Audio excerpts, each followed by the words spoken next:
T'en veux pas? Non, non, mais je vais faire le tour, sinon tout le monde va se Je te tiens. J'allais le poser, je te tiens ça. Merci. Oui. C'est du jus de fruits, ça? Marre peut-être. Hein? Voilà. Ah ben attends.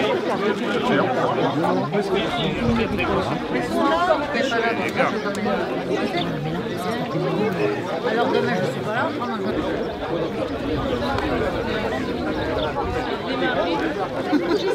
je sais pas, je ne suis pas. Elle le met dans des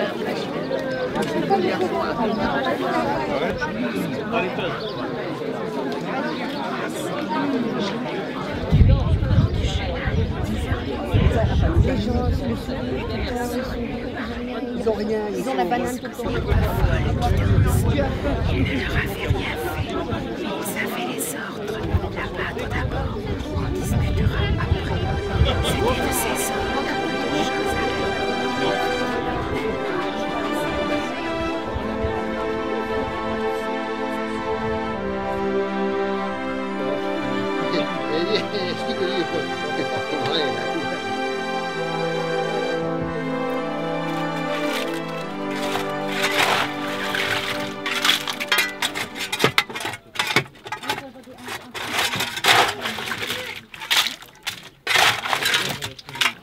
avec le bout bleu.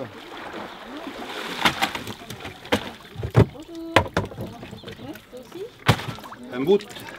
Avec le bout bleu. Oh, Que t'as à bord. Si. Je te le donne. Oui. Allez, hein. Il y a du boulot à faire, hein. Là, pour tout les séparer. Pour ceux qui sont intéressés, chanter des histoires.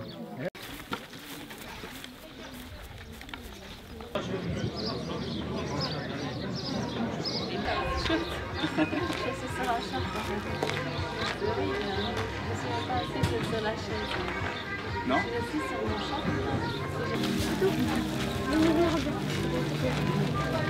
Bonjour. J'avais fait du poney. Bah dis donc, t'es courageuse, hein?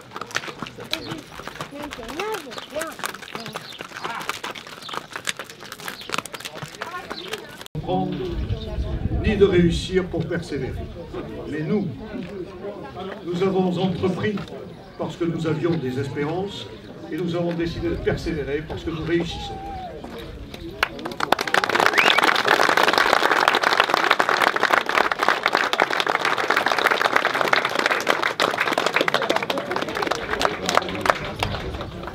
Mesdames et messieurs, après ces deux brillants discours, je voudrais au nom de mes collègues de la communauté de communes de la Pointe du Médoc, venus nombreux pour soutenir notre ami le maire de Thalès, Franck Laporte, au nom des anciens maires qui sont présents. C'est certain que les lacs médocains, avec uniquement la façade atlantique, avec les lacs, le plus grand lac de France, se jumeler maintenant avec le plus grand estuaire d'Europe, non franchi, plus qui lui donne tout son cachet, eh bien, ça ne peut être qu'une opération réussie sur ce qui sont nos vraies valeurs médocaines.